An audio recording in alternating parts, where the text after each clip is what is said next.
Eh bien, te voici prête pour créer ta couverture de livre. Et je vais t'avouer qu'aujourd'hui, il y a beaucoup de choses qui ont changé, mais au début, tous mes premiers livres, mes 12 premiers livres, c'est moi-même qui créais toutes les couvertures de mes livres. Bon, je peignais ma toile et je l'insérais sur Canva. Et là, je faisais tout le montage de mon livre. Alors aujourd'hui, c'est ce que je viens t'apprendre, ben, te transmettre, la façon que je possédais pour toutes mes couvertures de livres. Mais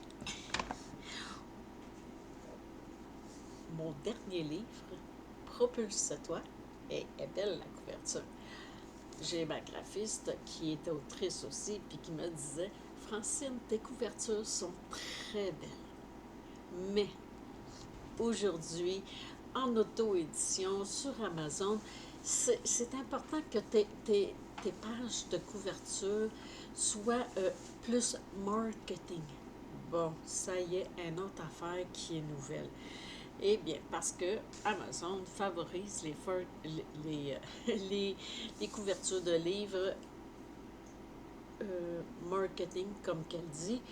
Et bon, ben, évidemment, ben, j'ai délégué ça. Ça fait que cette partie-là, cette expérience-là que j'ai vécue avec ma graphiste, qui est celle qui fait les couvertures de mes livres, eh bien, le fait de déléguer euh, toute cette partie-là, je vais t'avouer que ça m'a donné le temps de faire toutes des belles choses que j'adore faire, entre autres transmettre mes connaissances et tous mes acquis au niveau de écrire pour transmettre. Alors, allons-y sans tarder avec les premières étapes. Tout d'abord, je t'ai joint le PDF où est-ce que tout est expliqué très clairement, les étapes successives. Alors, on débute avec un lien qui est gratuit avec Canva. C'est peut-être que tu le connais, puis il y en a d'autres qui ne le connaissent pas aussi.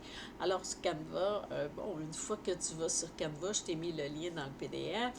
Tu vas t'adapter au contenu et tu fais juste écrire comme quoi, une fois que ton compte est créé, tu fais juste écrire comme quoi que tu veux créer une couverture de livre. Et là, ils vont te donner tout plein de modèles et tu n'en choisis une que, pas nécessairement avec le visuel, mais plus avec la disposition de ton titre, le titre du livre, les sous-titres, parce qu'il faut un sous-titre, un sous-titre qui captive, qui va attirer l'attention de tes lectrices. Et évidemment, le, le, avec ton nom d'auteur. Bien important de ne pas oublier. C'est que moi, j'optais plus pour un nom d'auteur en bas, avec un sous-titre ici, un petit sous-titre là, puis le titre. Par contre,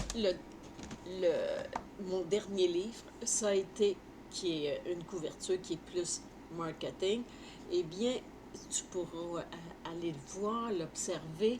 C'est le titre du livre. Ma signature, je préférais que ce soit en signature.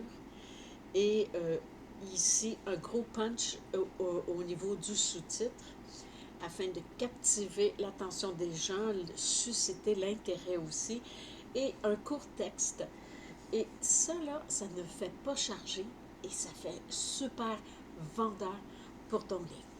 Alors, je te recommande d'aller voir la dernière couverture de mon livre. Ça peut t'inspirer aussi pour le choix. Ça fait que tu es sur Canva et tu choisis un livre avec, en fonction du titre, sous-titre, la typographie aussi.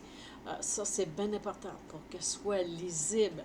C'est que c'est beau l'italique, mais c'est pas quelque chose qui est facile à lire, à moins que ce soit juste ta signature, ça c'est OK. Mais pour le reste, on oublie l'italique parce que c'est quelque chose, c'est prouvé de toute façon comme quoi que c'est pas quelque chose qui est facile à lire. C'est qu'il faut un titre avec une typographie qui est punch et qui va vraiment attirer ta clientèle.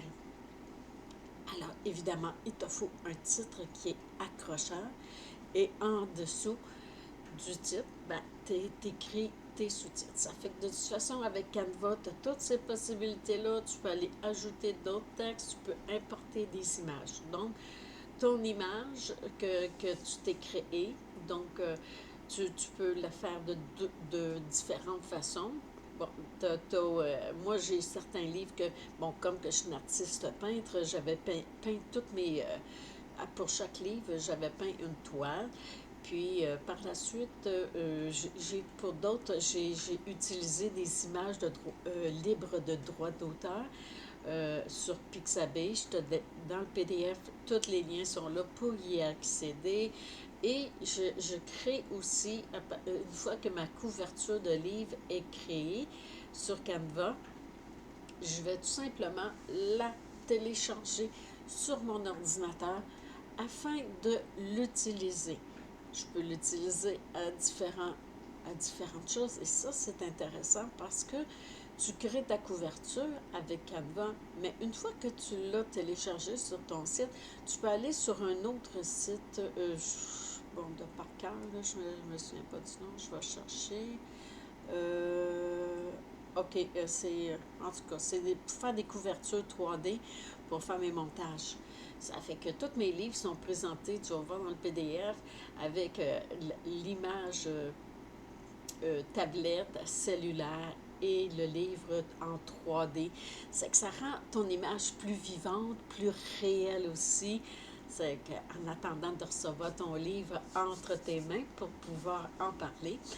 Alors, aussi, ce regroupement-là, je te montre, je te dis tout comment faire dans le PDF, c'est que tu peux, en créant ce montage-là, c'est que tu peux déjà commencer à parler de ton livre, le promouvoir sur tes réseaux sociaux et éventuellement, tu vas pouvoir l'utiliser sur ton site web pour parler de ton livre et pour que les gens puissent aller visiter ton site web pour aller lire l'endos de ton livre et sa couverture.